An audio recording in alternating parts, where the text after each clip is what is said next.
Rule Britannia, Britannia rules the waves. Oh yeah, just landed. It's time to get stuck into those, as the mini digger calls them, the naughty weeds. So let's get some weeding done. I usually keep on top of the weeds, but because of all the time restrictions that we've had on the amount of time we can spend down at the allotments, things have started to slip. However, we're allowed 2 hours per plot now, rather than the 1, which is good. So let's hope that that still applies in a week or two's time. In fact, we want the restrictions lifted, really. We've got to have the time to get all our crops in and to maintain the property.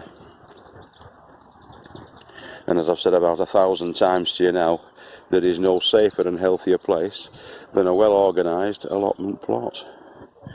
So anyway, let's get them weeds sorted. So yeah, that's the bed. Previously weed full, now weed free.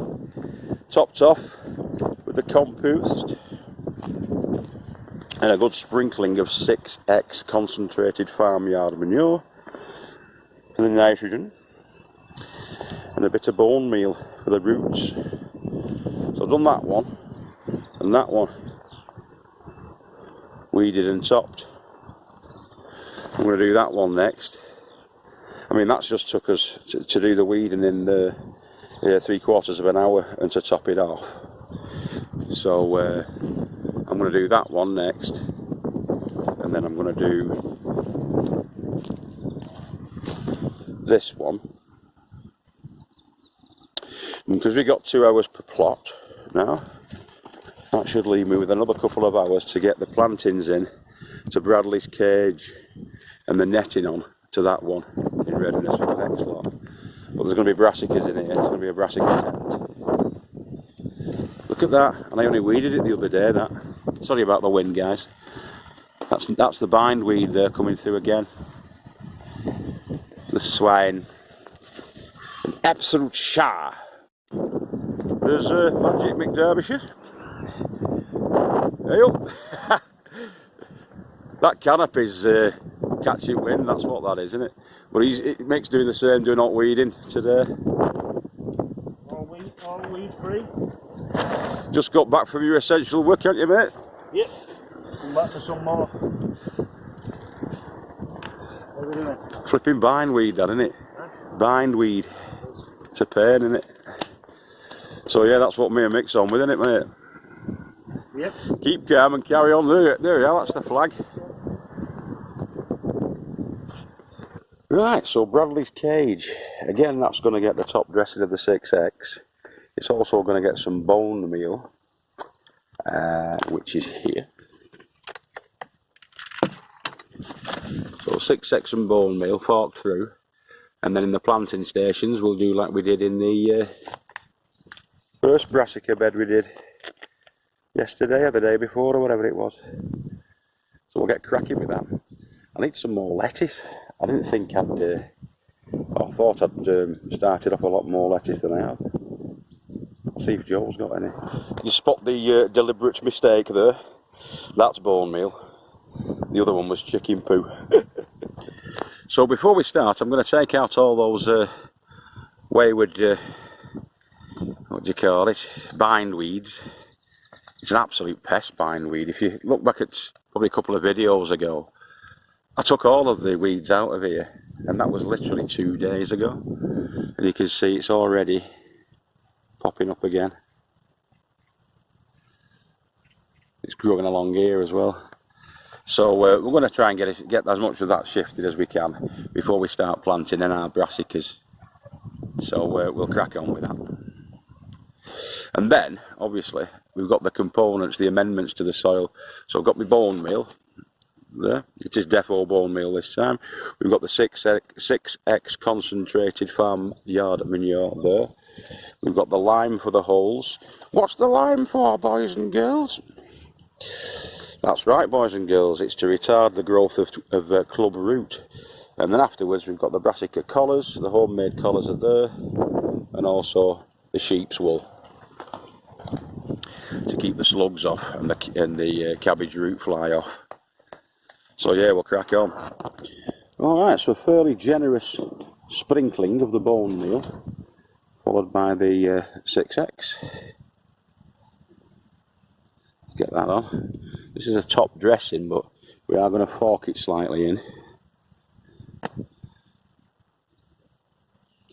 using the back of the fork.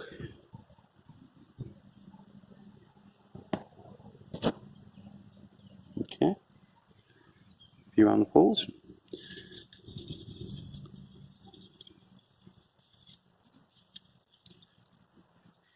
There's a leaf there, get him out. I've weeded it in here as well. You can see this is a really nice crumbly grow medium that we've been developing over the last few months. Check the videos, you'll see on that. Was manured at the back end of last season with some well rotted stuff as well. We've topped it off with the compost, the multi-purpose compost. Yeah, so that's down about 3 or 4 inches now into the mix. So when we put our new baby plants in, they'll have a good base of nutrition there to get firing on with. Right, now if you come across these little round balls, go like that. What that is a slug's egg. So we don't want them, do we? You'll find them dotted about in the soil, quite close to the surface usually. And when you find them, squish them. So these are the brassicas that we're going to be putting in. We've got round cabbage. Hey Marianne, what's your game now? Can anybody play? Green calabrese. Many folk call it broccoli, same family as broccoli. You'll know it in the supermarket as broccoli. And cauliflower, all the year round, I think, that one. So we're going to be selecting our specimens to plant. You want a good, strong, straight and true stem. So I'm going to favour that. I'll show you a good example of one. That's looking pretty straight and true. The straighter the stem, the better. To grow up strong and straight then, hopefully.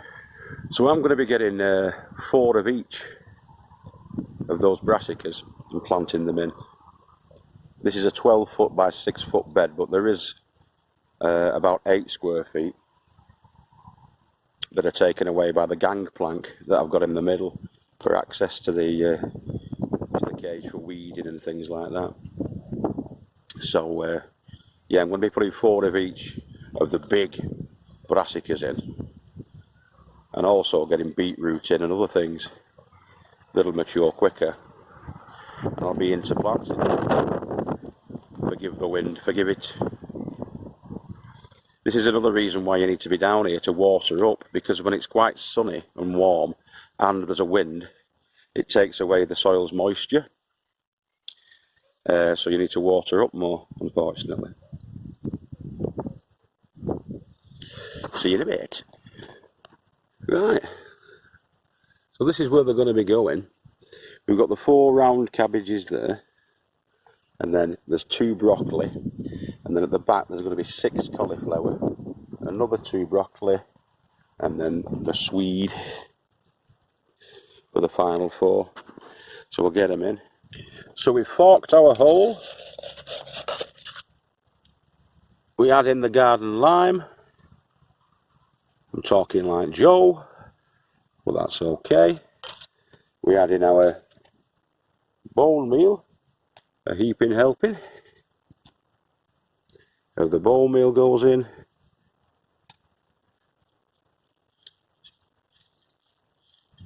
give it a swizz around like that. And that's about a 6-inch hole. Okay. And we make a hole for the plant, just using our hands. We bob him in. After taking the basil leaves off, the basil leaves were turning yellow, and that's why when you know it's time to plant him in. That goes in there. I can't do this one-handed. So that goes in there. The soil goes back into the hole and we firm it down.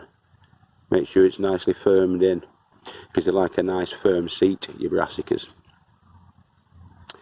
As you can see, I'm favouring the run of the leaves going that way, so we don't want them going to the netting, because if they're touching the netting, there is a chance then that the cabbage white butterfly can stick its bum through and lay its eggs. If it's not touching the netting, there's no way it can do that. So right, I'll just firm him in now. So that's firmly pressed in and well seated now. So, like Monty Don always says, give him a nice drink. So all around that hole we've dug, we're going to water. The roots then should, with the bone meal, expand. You tease the roots out a little bit.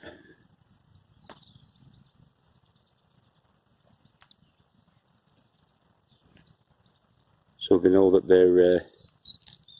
they've got to start going in the other direction, you know, spreading the wings. So that goes on, and next it's the collars. So we put the collars on. Remember, these were the disposable coveralls, disposable overalls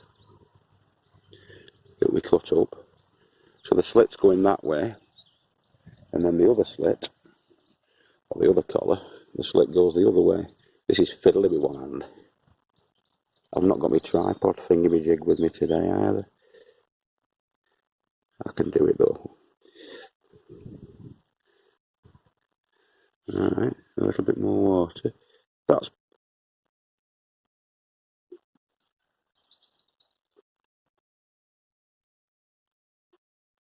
microporous, but it will allow the wicking of the water. And finally, it's this stuff, which is organic wool pellets. And there you go, around it like this.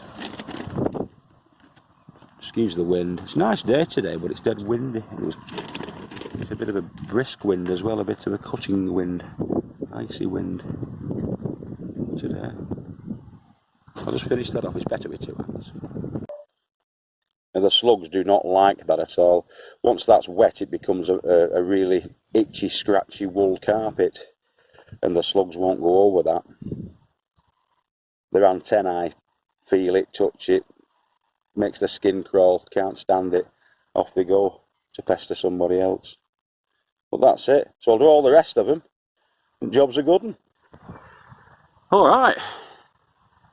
Now that was an hour's work just on its own, that. Just to do that, to plant those in. And it was about 18 plants I think I planted in there. But it's took an hour, that. This is what I mean, it's not done by clicking your fingers, this. It takes time. As you can see there, I've run out of the collars as well. We've got loads more back at the house, so I'm going to finish off those 3 Swede tomorrow. Now, because this is a completely covered bed, and no hedgehogs, cats or dogs can get in there, we've got the best,